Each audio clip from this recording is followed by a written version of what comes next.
Hi, it's Fiestaro. Hello, collectives. Okay, so this is your love reading. Okay, timeless love read. Okay, so syempre, before tayo mag-start, kung hindi ka pa nakapag-subscribe, please do subscribe and hit the notification bell para lagi po tayong maging updated sa mga mangyayari pa lang, okay? And yeah, don't forget na mag-follow sa atin pong FB page. And syempre, kung may tanong po, no, pagdating sa private reading, just message me sa aking pong FB page for more info. And ganun rin kay Perception of Light, okay?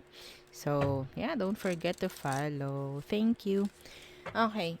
And yeah, pagdating naman sa ating all-in-one Evil Eye bracelet, oo, this is always available. And eto rin, okay, so may paparating na bagong batch itong ating Evil Eye ring. So, message lang, oo, para makasama kayo, no, sa next na mga makakapag order, okay? And yeah, 'di ba? So, kung may mga tanong pa, just message na lang po, no? Hindi ko po kayo masasagot dini, no, sa ating reading dahil ito ay reading. Okay? Okay. So, collectives. And by the way, before tayo proceed, no? Proceed, ba? So, meron tayong I don't like 4 to 5 slots of Evil Eye necklace. Okay? So, meron tayo niyan. Hindi ko pa lang nailalabas dahil hindi ko pa naipopost dahil wala pa naman sa akin yung talagang item. Okay? So, pinapagawa. Okay? Okay. So, pero, parating na rin siya. Kasama ang ring. Okay? So, kung may mga tanong, message lang po sa akin pong FB page na Fiestaro. Okay, so collectives. Let's start. Diba ang haba ng intro? Okay. Collectives. Who's the person on your mind? Syempre. Okay, sino ba yan? The Seven of Wands in reverse. The Page of Wands. Ito yung lumubog lumitaw. Yun po. No, pwede siyang fire sign, Aries, Leo, Sagittarius. Okay, so ito yung taong lumubog lumitaw. Mawala, bumalik. Parang ganyan. Oo. Okay? Pwedeng mas bata sa inyo or kayong mas bata. So, nandyan yung immaturity rin. Immaturity in general, oo. Nag-flip si Ace of Pentacles. Oo, hinahanapan nyo to ng talagang tawag dito, ilagay natin dito. Nag-flip kasi siya Ace of Pentacles. Hinahanapan mo to ng sincerity. Hinahanapan mo to ng long-term relationship. Parang ganyan. Okay? Pero kasi parang hindi niya kaya. Ano bang sitwasyon nyo? Anong sitwasyon nyo? Some of them, hindi kayo kayang bigyan ng, like, nararamdaman nyo, option lang kayo eh. Okay? The Two of Wands. Sitwasyon, the Two of Wands. Some of you, pwedeng LDR. Kayo ng taong ito, the Seven of Swords. So, napaka-open ng taong to sa paggawa ng hindi maganda sa'yo. Okay? So, nandyan yung mga pag-iisip, nandyan yung mga trust issue, anything, any issue, napaka-present, no? Oo. Lahat-lahat. Nandyan yung pag-iisip ng, ay, baka may ganito, ay, baka ganyan, ay, baka... Okay, so, yan yung issue. Yun yung nakikita natin sa sitwasyon ngayon. Okay, and yes, pwedeng yung distansya, okay, ng connection ninyo or ng relasyon, distansya. Okay, so, pwede rin yung distance sa age. Okay, yun din yung isang dahilan kaya parang hindi magkaroon ng like magandang kooperasyon, parang ganyan. Okay, someone is matured, someone is not. Like that. Okay? So, hindi ko nilalahat ha, pero ganun yung nakikita ko. Okay? Yeah. Okay. Marami siyang palusot. Laging may rason. Laging may dahilan. Okay. So, tingnan natin. Ano ba talaga ang emosyon niya sa'yo? Or intention? The Queen of Swords in reverse. Oh, that's not good. The Queen of Swords na naka-reverse, that's not good. Energy ito ng paggawa ng hindi maganda, pananakot, mga ganyan. Yeah, the High Priestess. Maraming pagtatago kasi. Yeah, maraming pagtatago itong taong ito. Emosyon, hindi ko nakikita ng clarity. Okay? Intention, hindi ko nakikita ng pure, no? Ng pure intention. Oo, itong taong ito. So, yeah, una pa lang Queen of Swords in reverse. Yeah. Andyan din yung takot. Hindi siya sigurado sa'yo. Sa totoo lang. Hindi siya sigurado sa'yo, sa sitwasyon, sa emosyon niya sa'yo. Hindi rin siya sigurado. So, yeah. Immaturity. Okay? So, anong next action niya towards you, collectives? The Hermit in reverse. May chance na layuan ka, alisan ka. Yeah, and the Knight of Wands. At, unahin yung mga walang mga kapararakang bagay instead na ito ang unahin.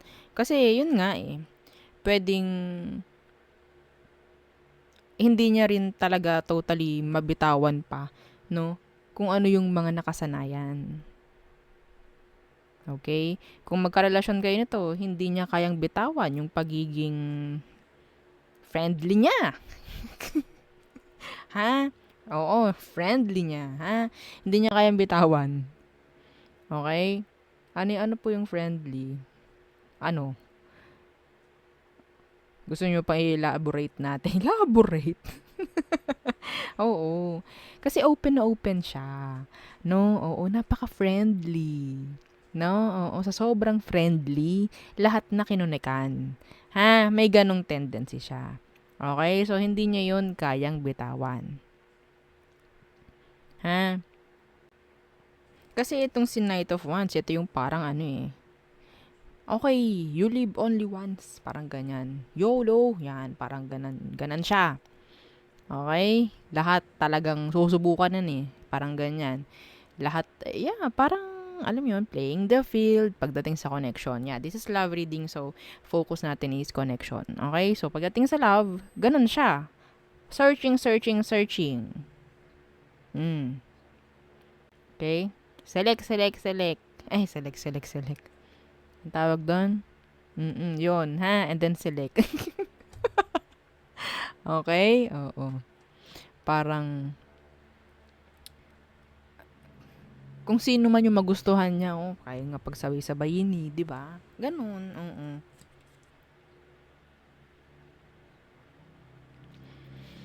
Some of you, there is another connection coming.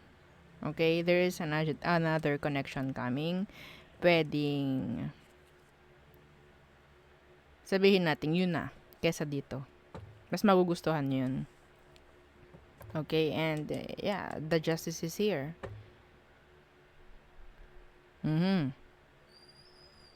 Walang kakontentuhan tong ganitong tao kasi hindi pa niya kayang makontento sa kung anong meron.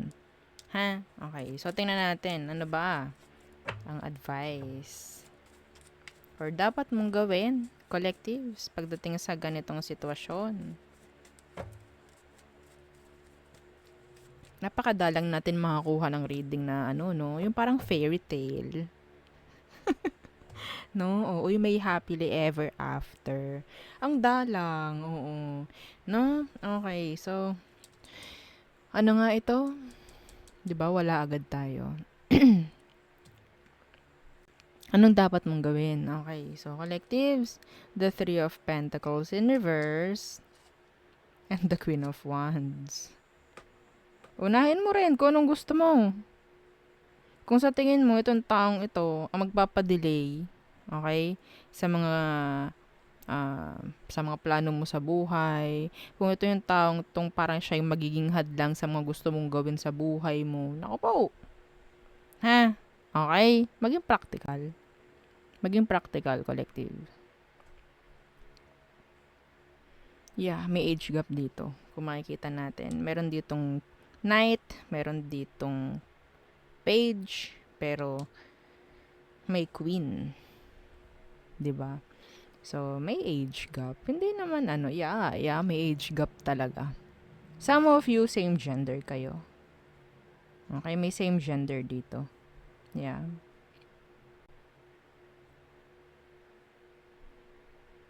Okay? Oo, ito yung person mo. Ito na, collect and then select. Yon, parang ganun siya. Pero wala eh, hindi ko pa nakikita nagse-select itong taong to. Collect lang ng collect. Okay? Yeah, oo, ganun siya. Mm-mm. Yeah, death in reverse. Walang pagbabago dito. Paulit-ulit lang to. Kung inihintay mo nga itong taong to na magdesisyon ng kanya, magplano na ng kanya, magkaroon ng tawag dyan, sincerity, mga ganyan. Magseryoso, yan. Wala akong nakikitang ganyan sa kanya. Okay? Parang malilimitahan ka lang collectives, no? Sa mga gusto mo mangyari sa buhay mo dahil lang sa ganitong mga bagay-bagay. Okay? So, don't let them. Oo. And wag mo ring hayaan yun na mangyari nga. Okay? Sa'yo. Sa sitwasyon mo. Sa buhay mo. Ha? Be the Queen of Wands. Be confident. Alam mo yung gusto mo. Alam mo yung dapat sa'yo. And syempre, si Queen of Wands, alam niyan yung worth niya. Yeah. And never itong, nagbeg. Okay? Hindi to nagbe-beg. And syempre, intuitive din yan, si Queen of Wands, matalino to. Follow your intuition. Okay? So, yeah, yun ang aking nakikita for you, collectives. And again, don't forget to like, share, and subscribe, and follow our FB page. Thank you. Bye!